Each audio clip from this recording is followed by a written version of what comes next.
What's up guys, it's me Jeremy. The patch 6.8 notes are finally out and it's shaping up to be a pretty nice patch with a lot of really nice changes. And amongst all the direct buffs and nerfs to champions and other things that take place on any given patch, there's always some hidden or indirect buffs that occur as a result. And they can have some minor effects on the meta, but sometimes every once in a while have a massive impact and lead to some flavor of the month champions rising up. So join me today in taking a look at the hidden buffs of patch 6.8. As well, I've partnered up with ProGuides.com for the editing on this video. They recently released a new service that allows you to ask questions to higher ranked players and get a reply within under a single minute. And they have a free trial that does give you full access, so you don't have to take from me, you can decide for yourself if you like it or not. Anyways, let's get started. Our first hidden buff of patch 6.8 is to bruiser and damage focused top laners. It's no secret that a large majority of the direct nerfs on this patch are targeting the top lane tank meta. With this patch, we're likely to see the tank meta in top lane decline by quite a bit actually. Nerfs to Iceborne Gauntlet affect most of the characters who aren't supposed to be tanks, but are building as a tank anyway because they can, and it's probably going to stop most champions from randomly being able to be tanks and still do a bunch of damage even when it makes no sense. I'm looking at you, Fizz. On top of that, with the nerf to Grasp of the Undying, hopefully we'll now see the death of champions who really should never have been building tanks in the first place, and were on a ridiculous power level as a result of it. The tank items should be reserved for the tank champions, and that's what this patch is shaping up to make happen.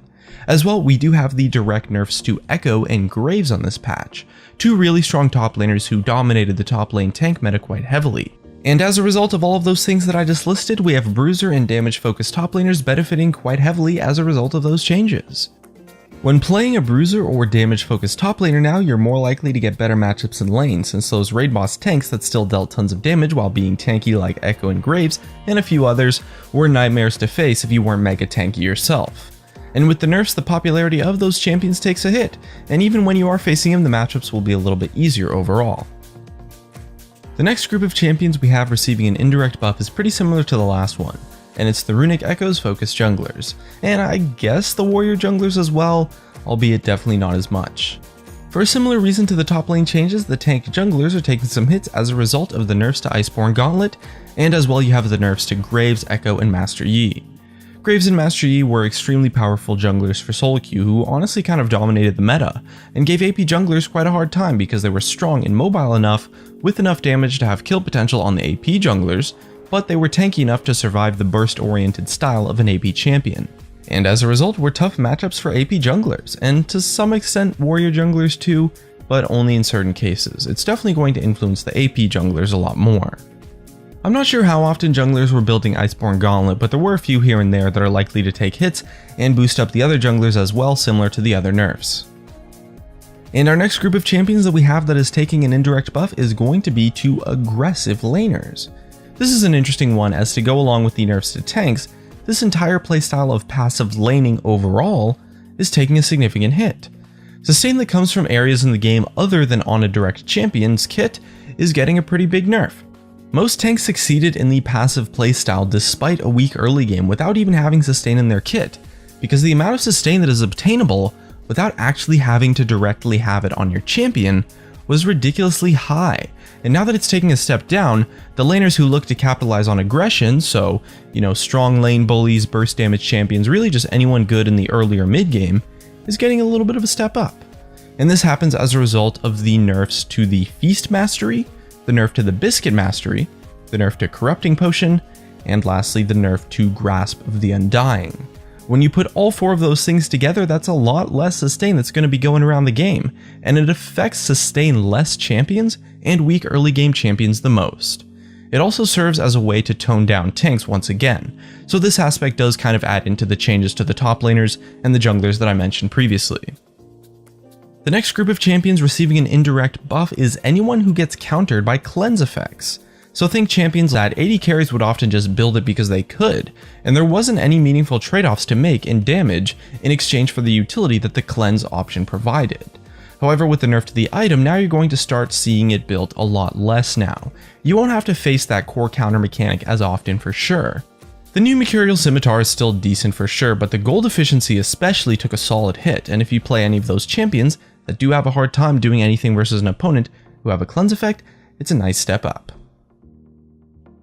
And next up, we have the indirect buff to attack damage mid laners. Looks like Zed gets a bit of a double up on this one, as with the Galio buff, actually the attack damage mid laners are getting a nice step up. Galio is a pretty cool champion that revolves a lot around building magic resistance, which happens to be pretty dang useless against any mid laner revolving around attack damage.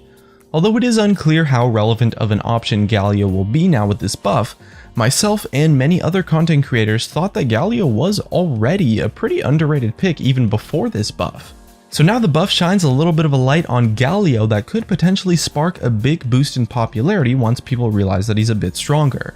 And attack damage mid laners do great against Galio since they force him into a suboptimal build path. As well, on top of the Galio nerf, these laners actually benefit a bit too from all of the tank and sustain nerfs actually. Attack damage mid laners were suffering a bit versus tanks who were just too dang tanky for them to be able to do anything about them in teamfights. Whereas normally as an attack damage mid laner, they should be able to pump out some DPS that helps kill tanks due to the sustained damage they have from their auto attacks. So now these AD mid laners can also make a little bit more of an impact in teamfights versus tanks as well. Now that we've covered those, let's take a look at some of the highs and lows of patch 6.8. First off, we have the release of the Targ rework coming on this patch.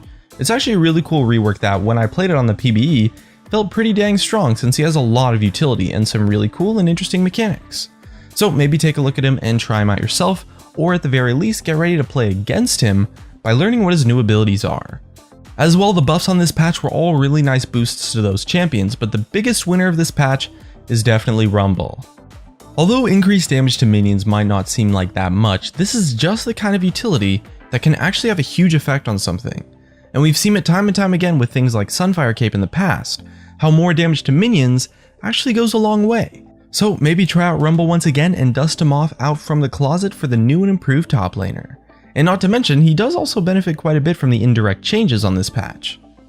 As well, for the biggest loser of this patch, it definitely has to be Tank Echo. The nerfs to Tank Echo on this patch were monstrous, but they came with the trade-off of a nice little buff to AP Echo actually. So he could be a cool option if you were maybe playing Tank Echo before, or if you want to try out a new AP Assassin. So maybe try out AP Echo in the mid lane or something if you're interested in playing a champion like him. And on top of that, there's some quality of life changes to champion select, some bug fixes, and a couple of tweaks with the settings. And as always, I'll link the full patch notes in the description if you happen to be interested in seeing the full detailed notes. Either way, patch 6.8 is definitely shaping up to be an awesome patch, and I'm super excited for it. And that just about wraps it up. If you guys enjoyed the video, hit that like button, and if you didn't, hit that dislike. Subscribe if you want. Thanks for watching, and I'll see you guys next time.